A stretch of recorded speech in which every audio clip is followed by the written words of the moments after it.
নমস্কার, কিছু কথার আরো একটি নতুন পর্বে আপনাদের সকলকে স্বাগত। আজ আমরা জানবো কেন জাপানের এই শহরকেই বেছে নেওয়া হয়েছিল। জানুন হিরোশিমার ইতিহাস।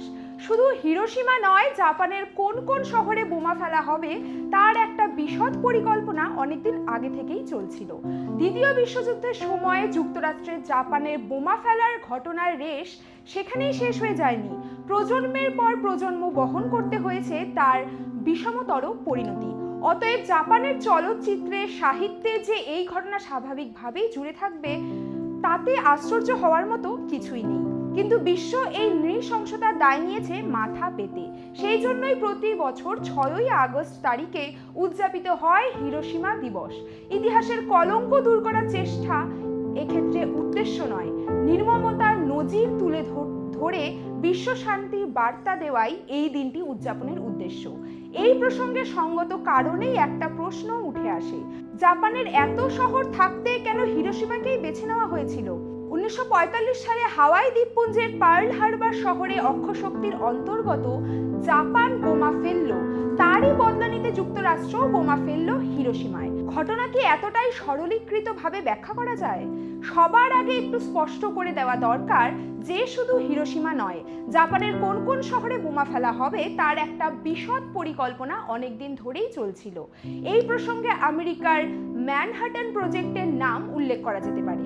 দ্বিতীয় বিশ্বযুদ্ধের সময়ে পারমাণবিক শক্তি প্রয়োগ নিয়ে অনেক দেশেই গোপনে গোপনে তৈরি হচ্ছিল, আমেরিকা তার মধ্যে অন্যতম। বিশ্বের অন্যতম শক্তিশালী এই দেশ যে পারমাণবিক অস্ত্র তৈরির পরিকল্পনা করেছিল, তার পথ বেয়েই তৈরি হয়েছিল দুই বিধ্বংসী বোমা। একটির নাম রাখা হয়েছিল লিটল বয়, অন্যটির নাম ছিল ফ্যাটম্যান। নামের লিটল বয় হলেও আদতে তো সে পারমাণবিক অস্ত্র, ফলে একবার প্রয়োগে একটা শহরকে উৎখাত করে দেওয়ার তার পক্ষে যথেষ্ট। ফলে ফ্যাটম্যান তৈরির ঘটনা স্পষ্ট সাক্ষ্য দেয় যে শুধু হিরোশিমাই নয়, জাপানের অন্য শহরেও ছিল ধ্বংস হওয়ার তালিকায়। যে কারণে নাগাসাকিতে নিক্ষেপ করা হয়েছিল ফ্যাটম্যান, তারপরেও প্রথম অভিঘাত হিরোশিমার ওপর নেমে আসার কারণ ছিল একরকম অনিবার্য। কেননা সেই সময় হিরোশিমা ছিল জাপানের 2nd জেনারেল আর্মির সদর দপ্তর।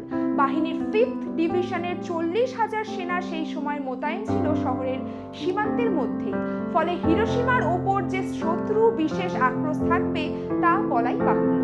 বাকি কারণ নেহাতি প্রাকৃতিক আবহাওয়া মেঘলা থাকার কারণে সেই দিন জাপানের অন্য শহরে বোমা ফেলার সুবিধা হয়নি। ফলে বিষের ধোঁয়ায় 6ই আগস্ট সকালে ঢেকে গিয়েছিল হিরোশিমার গৌরব।